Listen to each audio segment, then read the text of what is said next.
What's going on, YouTube? Lil Unk back getting another reaction. Today we got Who Shot Tim Westwood. You know what I'm saying? Yeah, man. The last Tim Westwood reaction will be at the end of the video. Stay tuned for that. We're on the road to a billion subscribers. Like, comment, subscribe. Tell me which one we should react to next, man. Turn on post notifications as well, man. Follow me on the gram at Lil Unk Official. Link in the description. Now let's get into it, man. Yeah, I'm gonna put the last Tim Westwood reaction I did, a little crib session at the end of the video. Stay tuned, man. Westwood was shot by motorcycle gunmen as he drove in his Range Rover in South London. The rap and hip-hop DJ was returning from the Lambeth Country show. I've always stayed true to myself. I added like the first 10 seconds. It's rising great. above expectations. The first spirit made with VSOP cognac, finished in bourbon casks. Martell Blue Swift. That's me. I gotta turn this shit up.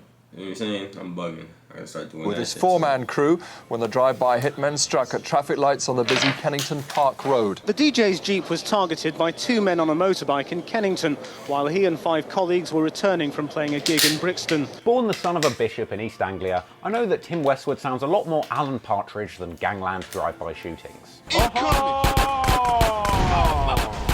But before the bullets start flying, I personally think it would be best to take a refresher course in the illustrious career of the big dog himself. Tim left school at 16 and got the bug for the nightclub scene after working as a glass collector around 1980, a position which he explained with gusto in the past. What glass collecting is like, I mean, if you're in a party and, you know, you're drinking, you're getting your drink on, you put your glasses down, there's like some kid on, like, you know, no money at all collecting those glasses and washing them and putting them back behind the bars. Got it, glass collector. So you collect glasses. Not to be confused with an arse collector, a vase collector, or a brass collector. Anyway, after completing his collection of glasses, he found himself working as a warm-up act for the DJ David Rodigan, eventually finessing the opportunity to have his very own set on the wheels of steel if he could pack out the club with bodies. And after filling the venue with 50 of his mates, his career was off to a blazing start. But with the club, they said if I could get like 50 people in the spot on a Friday night, they'd let me get on the set. And being from this area here, I brought the whole of Ladbroke Grove down, packed out the club, they let me get on the set, ripped it down, and that was really the start of the whole career. Now, Tim Westwood does have a bad habit of lying about his age, and I am going to reveal just how old he is at the end of the video. But have a guess, how old do you think that Tim Westwood is?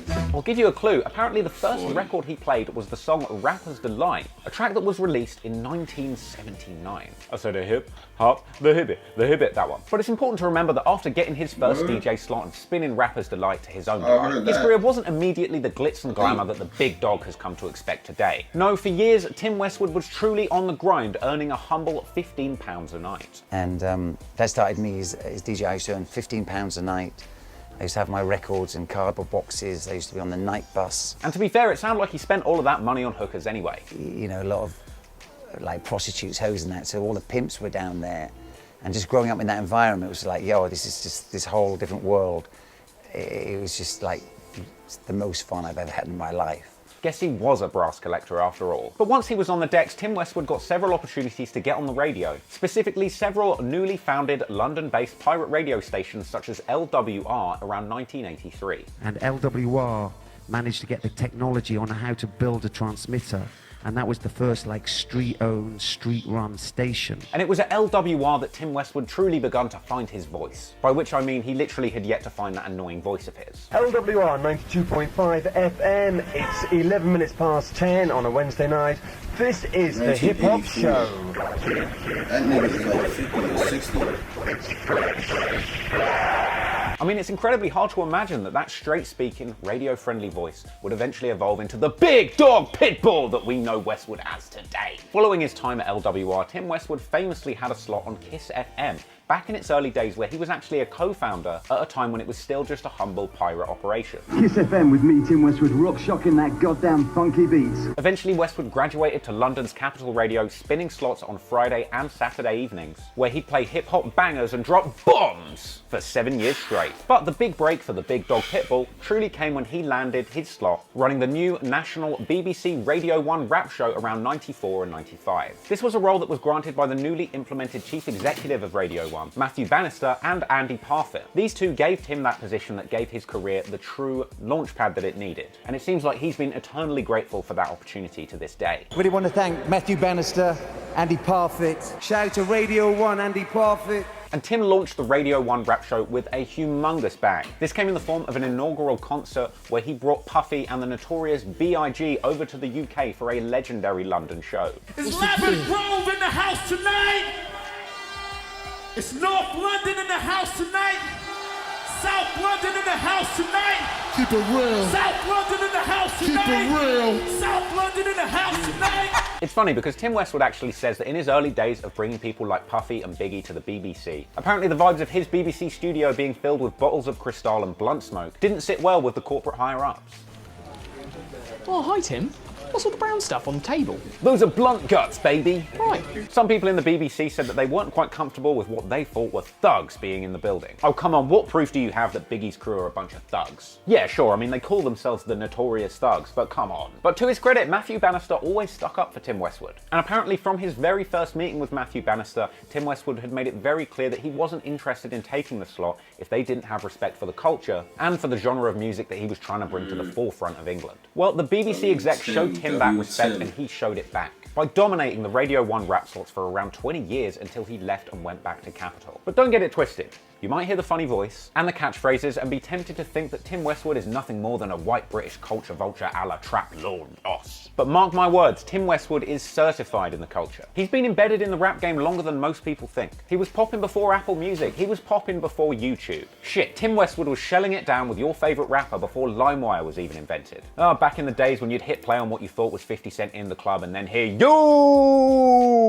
In fact, Tim Westwood has been around for so many iconic moments in hip-hop history. I'm genuinely convinced that he is a goddamn time traveler.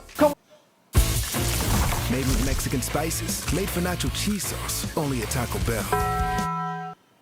Come with us now on a journey through time and space to the world of the mighty Tim Westwood. Exactly. Beginning in 2019, before all these basic bitches were screaming, Westwood was thugging with your boy Roddy Ricch. For some reason, dressed here as a blind banana. Roddy Ricch in the building.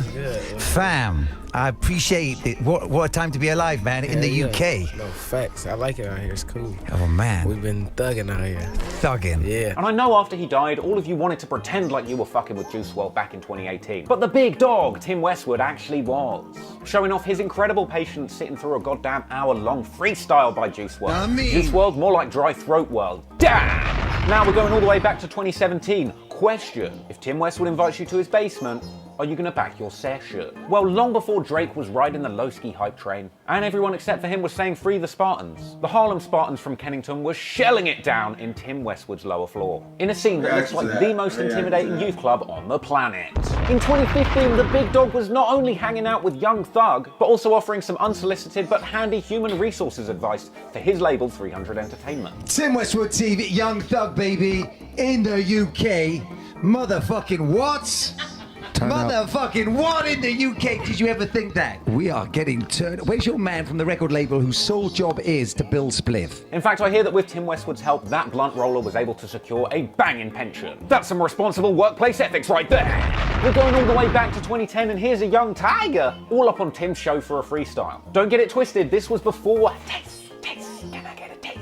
This was before Rack City Bitch, Rack City Bitch. In fact, this was before Tiger had even had that questionable relationship with Kylie Jenner. Hang on a minute, how old was Kylie Jenner when this thing was recorded? Damn, this guy really does need a time machine. Also in 2010 was one of Tim Westwood's legendary trips to the A-Town. I'm talking Atlanta, not Aberystwyth. And unfortunately, whilst stateside, he was involved in another broad day booting. I've been booted in the back. I've been clamped.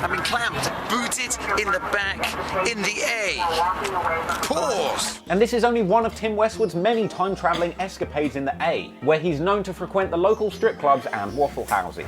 It's Westwood TV, Channel U, we're up in Atlanta. Now, right now, we're outside Strokers. That's the hottest strip club in the ATL. Back in 2009, all the UK grindheads are bound to know every word to Tab, aka Temper T's CD rack invading anthem, Next Hype. But what you might have forgotten was that Tim Westwood was there. Once again on his human resources tip, admonishing Temper T for not dishing out enough pars. Your par game is weak, brother. I am so disappointed in your pars. But let's go back to 2007, way before Zane Lowe's little baldy peanut head was nodding along to Kanye West's insane rants. Westwood was there with your boy Kanye, musing on the size of Pamela Anderson's legendary cans. Pam was on the set and stuff like that. It was like, please, and she's got big titties. Yeah. But hell, that wasn't the earliest example. Tim Westwood was rolling with Kanye West even back in 2004, back when Dame Dash's little baldy cashew nut head was still on the scene. By God, knowing what I know about Dame Dash now, I'm surprised that he wasn't screaming in Westwood's face calling him a culture vulture. But then again, I assume that he needed something from Westwood at the time. 2005, Tim was getting his X to the Z on hosting the UK edition of Pimp My Ride. Westwood's got a pimp a ride, UK style. A position that in hindsight he should have used to pimp his own ride to be bulletproof. 2003, he's driving around with Jim Jones, Cameron, Joel Santana, like and Diplomat, smoking an uncomfortable amount of blunt in his American whip. Damn, baby, I'd hate to see how his insurance premium went up after that video went out. 2001, he's doing an insane 30-minute backstage freestyle with the whole of D12 and Eminem. It's gotta suck looking back and seeing that the guy in the group with the worst drug habits still ended up being the most successful and healthy. And let's also not forget that Tim Westwood was one of the earliest supporters of Jay-Z. I just remember the ones that was truly there and that truly supported me. And you know, you were one of those people. Repping the J-Way before he became an elevator punching bag back in '96, in a time when he hadn't even released Reasonable Doubt yet, imagine. So like you're working towards your album, you're gonna drop that next after this hit, it's just taking over the whole world? Yeah, the album is done, it's just waiting in the cut. We got Biggie Smalls on there, of course Fox Brown, my man Jazz, y'all might remember Big Jazz. Oh man, Sauce Money, and this young cat coming off Memphis Bleak. And if that wasn't enough, let's go back to 1995 when he's got Biggie Smalls all up in the studio making freestyles and cracking jokes at his expense. Tim, I heard you got a little freestyle skills. What's the deal with that? Tim Westwood just good. No, man. No. But oh, that's not enough proof that Tim Westwood's a time traveller. Fine, let's go back to 1989, before he was even on Radio 1, when he had Will Smythe, the Fresh Prince of Bad Accents, all up in the cut freestyling on his show, who even way back then was able to describe his own whack, stinky rhymes with an exceptional metaphor. It's canned fart spray. Boy. But great Scott, Marty, we're taking it all the way back to '88, when Tim Westwood was bringing out Run DMC before you basic bitches even know what Adidas shoes. Purdue University Global. On your schedule, within your budget, and within your grasp. Apply now. Wow. Okay, I know. Traplaw Ross, this shit is becoming clickbait. All the jokes are all well and good, you did a little time travel sequence, where is the shooting? Well, we're gonna get into the shooting, but there's one more thing we need to discuss before we get to it. Bear with me, because it's very easy for an ill-informed American audience to write Tim Westwood off as nothing more than the poor man's Funk Flex, or the old man's Traplaw Ross. And look, I know a lot of people give Tim Westwood shit for, how can I put this delicately, talking black, but he's always brushed off these accusations saying he's just talking how a hip-hop DJ would talk. He's always been adamant that he's never lied about where he came from, and I honestly find his viewpoint kind of inspiring. I'm a friggin' hip-hop DJ. How am I meant to talk? I agree. Like, how am I meant to rip down a club? And sure, Ali G's character may have literally been inspired by Tim Westwood's own disposition, but Tim Westwood isn't a British white pretender appropriating hip-hop culture. Tim Westwood is hip-hop culture in the UK. So like him or love him, he was the one that brought it here. He was the one that fought for it, he became the face of it, and he spent 35 years of his life promoting this cherished culture that we all love. And for that reason, he deserves your goddamn respect. Drop one of Tim Westwood's bombs for that. Because when all these poppin' rappers' careers are dead and gone, in 100 years' time, Tim Westwood is still going to be a head in a jar, spinning futuristic plasma vinyls, and dropping the digital sonic bomb on crowds of daggering cyborgs at the dystopian wasteland space raves that I know he'll be throwing. So, before you call Tim Westwood a culture vulture, just remember that he was hanging around with Big and Puffy when you were still hanging around in your dad's big puffy nutsack. But as Uncle Ben from those delicious rice packs once put it, with great power comes great responsibility. And so in 1999, like a clout-chasing Icarus, Tim Westwood got a little too close to the gangster lifestyle he was adjacent to and ended up taking a bullet for the culture. On the day in question, Westwood had been performing at the Lambeth Country Show in Brockwell Park. I know when I say Lambeth Country Festival, you're thinking this, but Tim Westwood was playing, so it's probably a bit more like this. And apparently an altercation had gone down at the event that Westwood had tried to calm down. We know there was some trouble at the concert, which Westwood has reported to have tried to calm down.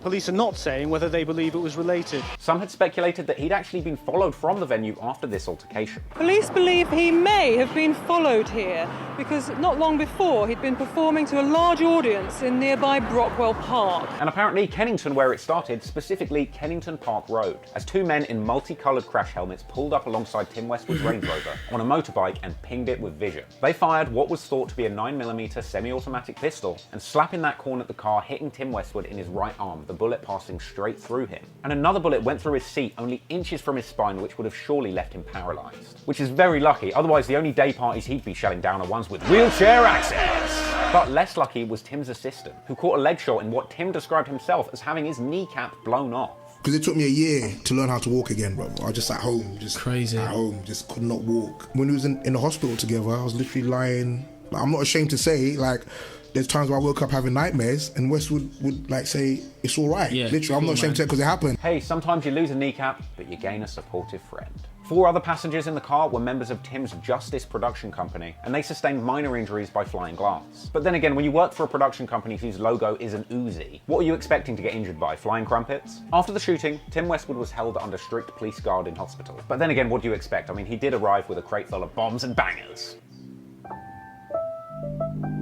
Tim later discussed this incident in a legendary interview with fellow pale but legendary rap game misfit DJ Vlad. And interestingly, Westwood sounded like he knew why this happened, suggesting that he'd actually had a pass in South London, which was revoked after the guy that he'd got checked in with was killed. I'd sorted out my situations and I was good, but then it wasn't good because the guy I was calm with got killed. Okay. And I still thought it was calm because I was good with him. We were good. I made a misjudgment. But he made clear in the interview that he wasn't snitching then, and he wasn't snitching now. You knew who did it, but you didn't cooperate with the police. No. Now, not long after this incident, detectives involved in the case pointed out that around 13 London killings in the first 6 months of 1999 were linked to Yardie gangs. The police said that a turf war was raging between rival gangs in the area, and several similar shootings had happened very recently. But police will also be checking the facts of this attack against a spate of recent shootings in London, many associated with the Yardie gangs from Jamaica.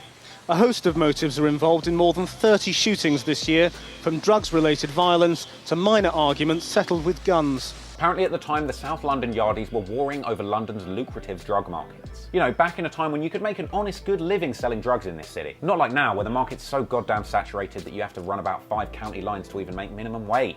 And another interesting lead was that only a week before this shooting, a very similar incident had taken place in nearby Brixton, reportedly also 2 men on a motorcycle shooting in public. That another shooting in nearby Brixton just a week ago also took place when 2 people arrived at a basketball court on a motorcycle. Again, they fired at somebody who was injured, thankfully not fatally, and again made off on a motorbike. So there's an obvious similarity there. Now, the supposed Yardie gang that were responsible for this wave of crime at the time had been described from a criminal sect originating from Jamaica and spreading into the inner cities of London around this time, with the police making a suggestion that potentially gang-related murders in Jamaica were spilling into the UK streets due to large-scale immigration as people were trying to escape the crime in the homeland and coming to the UK. And apparently this had only come months after the gang wars in Jamaica had gotten so bad, the government had sent in army troops to try and put a stop to the bloodshed. And even though many people had fled to the UK, they sadly found no respite as gang wars continued to rage on the streets of London. And apparently this specific gang war had erupted around March the 6th, when a 36-year-old Jamaican-born man named Mervyn Sills was shot dead in broad daylight on a busy Brixton street in front of around 50 witnesses. From there, related crimes and potential retaliations came in thick and fast. A man named Adrian Roberts was killed in Harlesden, followed by Laverne Forbes and Patrick Smith, who was shot in front of their own 7-year-old daughter in Tottenham. Apparently at the time, the police were growing incredibly frustrated with the difficulties of tracking culprits, many of whom were here without papers. And at the time, the Conservative Home Affairs spokesman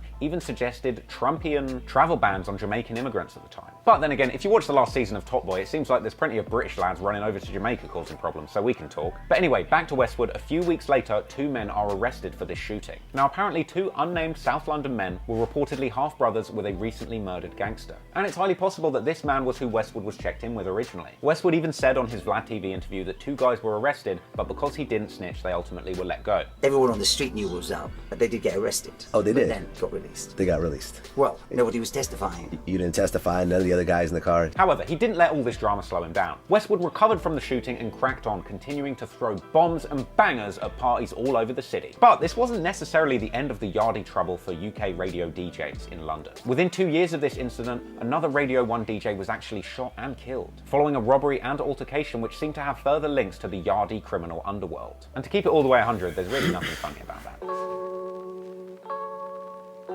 After the shooting, Westwood released a statement through his agent saying everybody at the hospital has been great and I feel fine. I assume that he also added, "That bullet went in, baby, drop another bomb for the shooter." Tim Westwood says he's feeling fine and is expected to go home tomorrow. But in some hip-hop circles, the fact of his shooting, thankfully not too serious, may well in the long run give him more credibility than ever. Funnily enough, many years later, Westwood actually said that that shooting got him so much good publicity in the streets that he would pay someone to shoot him again. And I'm sure there's a few haters out there that would pay for that too. However, unfortunately for Westwood, all of that attention wasn't necessarily good. Several years later, gammon-faced twat, alleged pig fucker, and disgraced former Prime Minister David Cameron admonished Tim Westwood in the Radio 1 rap schedule for promoting inner-city violence. But let's not forget that this was the bell end that thought that a Brexit referendum was a good idea, and that we could fix street violence by hugging hoodies. Yeah, good one, Dave. I'd like to see your Moscow march down to Peckham and try and give PS a little cuddle. See how dry your hoodie is after that one. But to their credit, the BBC apparently supported him, as he outlined in another iconic vlog. The Prime Minister, David Cameron, even called me out once in Parliament, saying that the music I'm playing is promoting. Yeah. Like promoting gun gangs and knife violence. And violence, yeah. Well, because... And that's why my radio station was so amazing for defending me. You know, we used to play sound effects. They said you can keep the bomb, but lose the gunshot. Damn it, Vlad, how do you always have all the fire interviews? You're another time traveller, I swear. No time for that montage, unfortunately. Regardless of the backlash, the public hate never seemed to get Tim Westwood down. He used that negative exposure to keep cashing in and running the game as the big dog he is. His compilation album business was and is booming. He released over 14 albums and sold over 5 million copies. And at the time of its release, his Platinum Edition compilation album was the top-selling British urban album of all time. And he eventually passed the torch of obnoxious British rap head honcho over to what can only be described as slightly overweight Tim Westwood, Charlie Sloth. That's fire in the booth, my God! That's fire in the booth, my God! But it seemed like Tim Westwood could see the future as well. Charlie be OD, bro. I've been better to say this, bro. Charlie be OD, bro. What about like he be ODing with the booms, bro? Like, come on, bro. Let the nigga rap, bro. And that nigga Charlie be being mad fake, even when he don't like the nigga shit. He be acting like he like that shit. I don't like that, bro. Tell a nigga you don't like it shit. If you don't like it shit. Nigga Charlie be there like, you got more, eh? You done it? Nigga, shut up, nigga. Right, because he could tell what Charlie was up to from the moment he stepped his foot in the offices. I just think maybe I feel vulnerable that here's this new guy in the station and I better just nip him in the bud and fight him down and crush him and destroy his career. You don't want to do that to me, man. Oh, I think I do, actually. You're meant to try and mentor me. I'm just trying try to mental you. Nah, I'm just man, like, come on, Tim. I just think you might be the person who replaces me on a Saturday night. God, I'm seeing double here. Full Westwoods. But Tim wasn't bitter about handing over the BBC baton to Charlie Sloth. He triumphantly returned to his old haunt, still to this day shelling it down on Capital Extra on Saturday nights, with the most popular party evening set in London. But even more importantly, he is big in the game on YouTube, with his Tim Westwood TV channel sitting comfortable at over 1 million subscribers and just a few clicks shy from an incredible 500 million lifetime views. That shit's all over your boy Traplaw Ross with a piddly 300k subscribers and around 50 million lifetime views. Pathetic! So essentially the exchange rate is around 10 Traplaw Rosses to 1 Tim Westwood. And that sounds about right considering how short I am too. But really, Tim Westwood's numbers to this day are still crazy, especially considering the fact that his channel had humble beginnings, simply to provide a place where he could interview the rapper Giggs, who was banned from entering any of the BBC studios. However, it's not all been clean sailing for Tim Westwood in recent years. Over the past few, the latest waves of London gang violence and its connections to the UK drill music scene have seen Tim Westwood back in the media crossfire once again. In fact, after the highly publicised deaths of Moscow 17 members Incognito, GB, and Harlem Spartans member SA in 2018, drill music became public enemy #1. Dip him means stab him. Fishing means to go out looking to stab a rival gang member. There are dance moves and hand gestures. Some mean gang membership, others obvious references to violence. The number 3 here before fellow gang members' names means soon to be freed from prison. The knife, gun and ticking clock emoji well, they need no explanation. Westwood was singled out for having featured these murdered drillers, as well as their most devilish op, Zone 2, in his Crib Session freestyle show on his channel. Now, I would usually make some sort of silly joke here, you know, make fun of Zone 2, but if you know anything about the drill beefs going on in London at this time, that is not happening. Sure, I'm happy to make fun of Jay Prince all day when he's all the way in Houston, but Zone 2 are just down the road, so I do not wish to say anything bad publicly about them. They are fucking scary. Apparently, a Times investigation concluded that Tim Westwood is actually profiting off of gang violence in the capital. But then again, I did a 2-second investigation into the Times, and I noticed that they were also profiting from gang violence in the city, as well as the deaths of children and national disasters. Ooh, a paywall. I guess I gotta fork over £1 a week if I want to find out whether or not my loved ones will perish from this new plague. Thanks to the Times, you sure have principles. Anyway, Westwood naturally defended himself against these ridiculous claims, saying that the people that appear on the channel aren't gangs, they're musicians, they're not paid, and they bleep and remove specific threats of violence from the freestyles, which is 100% true. And you'd know that if you watched the last OFB Crib Session. And even before this controversy, he had pre-defended himself further in that same interview with Vlad, once again proof that he is a goddamn time traveller. And I feel like hip-hop in this country is just reflecting situations of people having a hard time. Yeah. And it's those hard times which are causing the problems, not the music. And those hard times are, you know, economic disadvantage, housing disadvantage, lack of opportunity, which is killing everything, definitely getting a fight down from the police, and just, you know, the frustration of growing up in this environment. Look, the fact is, Westwood has been running the game for a good 35 years. He doesn't have any kids or family. He is married to the culture, baby. And people, including me, can make fun of him all they want. But you can't deny that he is a legend in the game and truly one of the most entertaining characters to have ever spawned out of this culture. He did all this for us. He became this ridiculous, hilarious persona for our own pure entertainment and amusement. And my God, I'd be lying if I said I wasn't looking up to him, planning on doing the same exact goddamn thing. Now, Tim Westwood is 60 years old. That's right, 6-0. But he is still relevant as ever. To this day, he is still shutting down the dance floor, DJing poppin' day parties all over the country, and still interviewing anyone and everyone who is popping in the rap game now, whether it's Pop Smoke, Roddy Ricch, or even 6ix9ine. 6ix9ine. 6ix9ine. I'm so fucking sick of hearing about 6ix9ine. Fuck this shit. I just want to give it. Yeah, that's the end of this one, y'all. Yeah. Yeah, man. Make sure y'all click on that last Tim Westwood Crib Session reaction on your screen now. You know what I'm saying? We're gonna roll to 1,000,000 subscribers. Like the video, comment, subscribe if you enjoyed. Turn on post notifications. Follow my gram at Lil Unc Official, link in the description. And we out of here, man. We out of here.